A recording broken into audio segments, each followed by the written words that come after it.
o Léo Pinheiro disse para ele para destruir provas, de obstrução de prova da cadeia. Se o Moro quisesse pedir a prisão do Lula, pediria prisão hoje. E depois o apartamento do Guarujá, lá, aquele triplex e tal, mas a denúncia mais grave foi de que esse Léo Pinheiro falou para o Moro que o presidente Lula mandou que ele destruísse provas de dinheiro que ele tinha dado ao Vacari do PT. O senhor, como advogado de defesa do Lula, o que tem a dizer em relação a essa situação toda, doutor? Datena, é preciso ter presente que o Léo Pinheiro ontem foi cumprir um papel naquela audiência. E esse papel era apresentar uma versão que pudesse incriminar o ex-presidente Lula.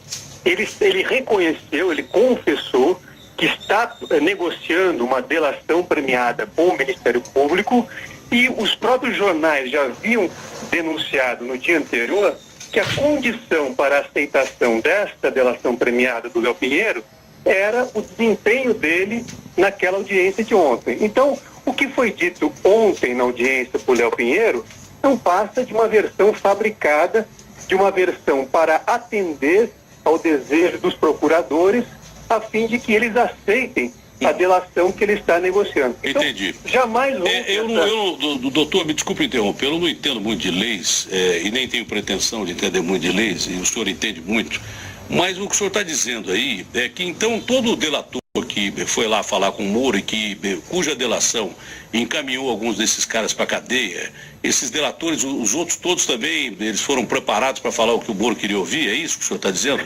A situação do Léo Pinheiro, ela é diferenciada da cena, porque o próprio delator, quando ele faz o acordo é homologado, ele assume a obrigação de dizer a verdade. No caso do Léo Pinheiro, sequer existe uma delação homologada.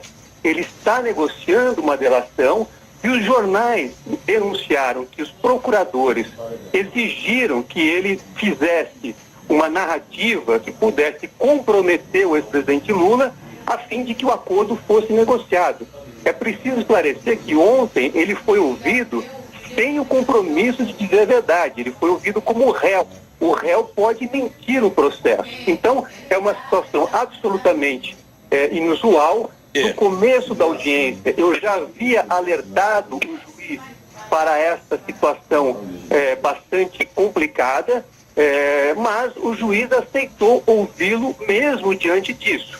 É evidente que se ele estava sob a pressão de apresentar uma narrativa que pudesse agradar os procuradores para fazer um acordo de delação, ele vai se tornar um delator ou não. O que não poderia ocorrer era usar aquela audiência de ontem para que ele pudesse dar uma versão que agradasse os procuradores. E é isso que ocorreu. É uma versão dada por alguém que tem interesse e por alguém que não foi compromissado a dizer a verdade. Doutor, então, o que o senhor quis dizer, não sei se eu entendi bem, é que o Moro está acertado com o delator, é isso? Que o delator está acertado com o juiz? Olha, a delação premiada, ela é negociada com o Ministério Público. A pessoa que está presa, a pessoa que quer benefícios, negocia com o Ministério Público uma delação para diminuir uma pena, para sair da cadeia, enfim, para obter benefícios. O juiz, ele homologa posteriormente a delação premiada. Então, no caso, o que eu estou dizendo é que o Léo Pinheiro disse ontem mesmo na audiência que há 90 dias está em processo de negociação de uma delação premiada. É evidente que se ele está negociando e essa delação ainda não foi fechada, ele tinha que, de alguma forma, agradar os procuradores, que são as pessoas que estão negociando essa delação que poderá permitir que ele saia da cadeia ou tenha benefícios no processo. Doutor, baseado nisso, não pode pedir o impedimento do Moro para esse caso, não? Não é. Datena, nós temos já diversos procedimentos que questionam a parcialidade, apresentam elementos sólidos mostrando a parcialidade do juiz. Esses incidentes, esses recursos estão em tramitação, mas contém um material farto e devidamente comprovado de que, ao nosso ver, não há isenção por parte do juiz para julgar o ex-presidente Lula. O ex-presidente Lula não está tendo direito a um julgamento justo e imparcial, não não só nesse caso do triplex, mas em relação a outros casos que tramitam naquela vara de Curitiba. Se você me permitir, claro. eu gostaria de deixar claro uma coisa. Esse processo do triplex, nesse processo já foram realizadas 24 audiências. Ontem foi a 25ª audiência. Nessas 24 audiências anteriores, foram ouvidas 73 testemunhas. Todos negaram? Todos negaram. Então, foram testemunhas ouvidas com a obrigação de dizer a verdade. Ou seja, se mentirem, elas podem ser processadas e receber uma pena. E todas as testemunhas ouvidas, as 73, negaram a tese do Ministério Público, negaram que o ex-presidente Lula tenha praticado qualquer ato ilícito no âmbito da Petrobras e negaram que ele seja o dono desse triplex. Então, não é possível sobrepor a essa realidade um depoimento prestado por uma pessoa que não assumiu o compromisso de dizer a verdade e mais, como eu disse, é uma pessoa que tem interesse em apresentar uma versão que agrade os procuradores porque está negociando uma delação premiada. Então as pessoas precisam ter esse quadro para compreender com exatidão que a declaração dada ontem, ela não muda nada, ela não muda o cenário, ela não muda o depoimento ou os depoimentos prestados por 73 pessoas que negaram a tese da acusação e deixaram muito claro que Lula não é o dono daquele apartamento. E mais um ponto importante. Ontem, o senhor Léo Pinheiro disse que o ex-presidente seria dono do apartamento. Mas quando eu pedi que ele esclarecesse qualquer ato que pudesse indicar posse desse apartamento pelo presidente Lula, ele não soube dizer, porque o presidente nunca pegou a chave desse apartamento. Isso disse de uma forma cabal. Ele mas nunca dormiu lá. Eu acredito que o mais grave não foi nem o apartamento, foi a obstrução de prova aí que o Léo Pinheiro disse que o Lula mandou queimar a prova de propina para o PT para o Vacari. Uma colocação que eu acho que é necessária. O presidente Lula vai ficar frente a frente com o Moro, com o senhor, é claro, no dia 3, né? Se não me engano é dia 3 que o senhor falou. Dia 3. O senhor acha que ele vai menos fortalecido para ficar diante do Moro depois dessa acusação do Léo Pinheiro? E outra coisa que já foi muito discutida aqui, porque o Moro está pensando se ele vai mandar prender o Lula ou não. Porque se você prender um cara sem provas necessárias, facilita para a defesa desse cara, seja ele quem for, ex-presidente, um cara da periferia, um cidadão comum, seja quem for. Então, são duas perguntas numa só. O senhor acha que o Lula vai menos fortalecido para ficar frente a frente com o Moro, com o juiz Moro? E se para o senhor, como defensor do Lula, uma prisão mal feita fosse mais interessante para a defesa?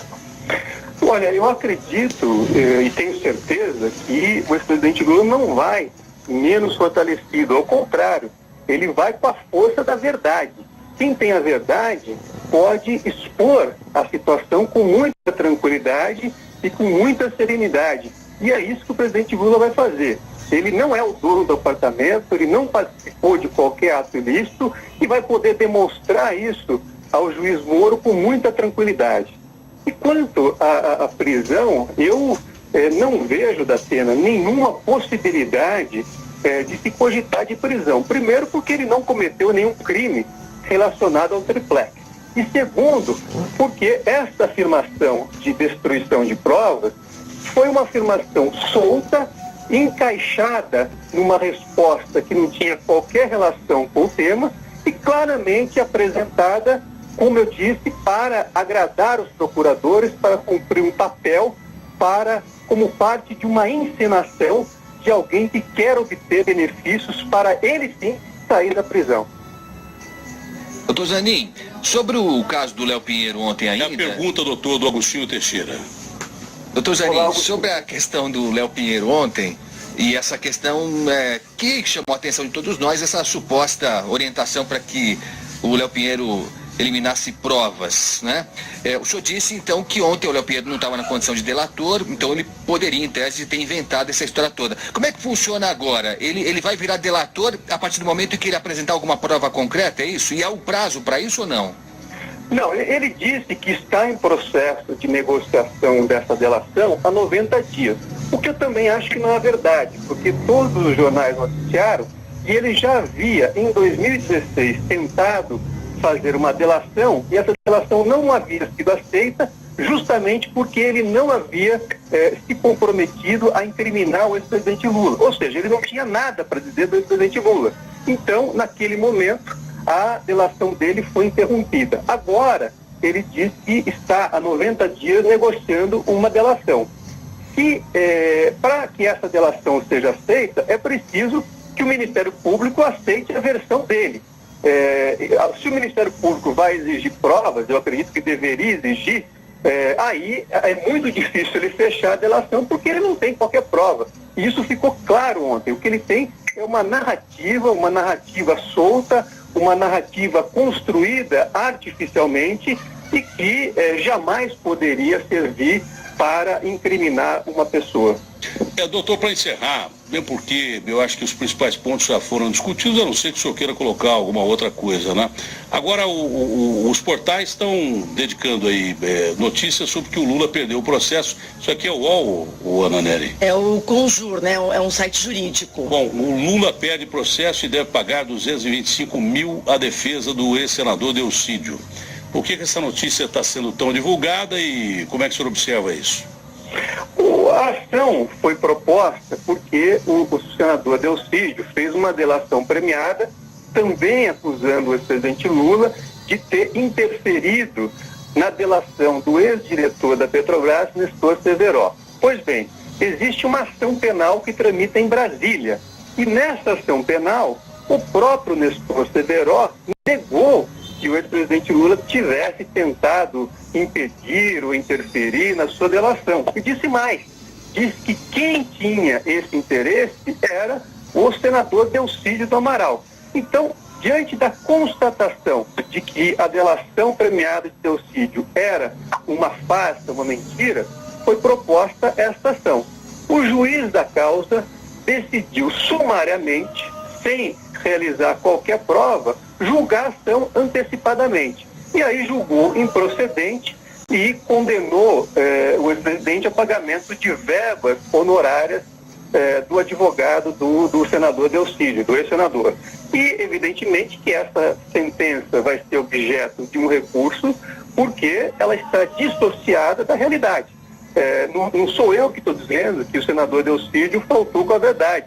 É o próprio Nestor Severó que disse em juízo e compromissado a dizer a verdade que aquela versão dada por Delcídio não era verdadeira. Não só Nestor disse isso, como outras testemunhas, como o filho de Nestor, que acompanhou de perto a delação premiada dele.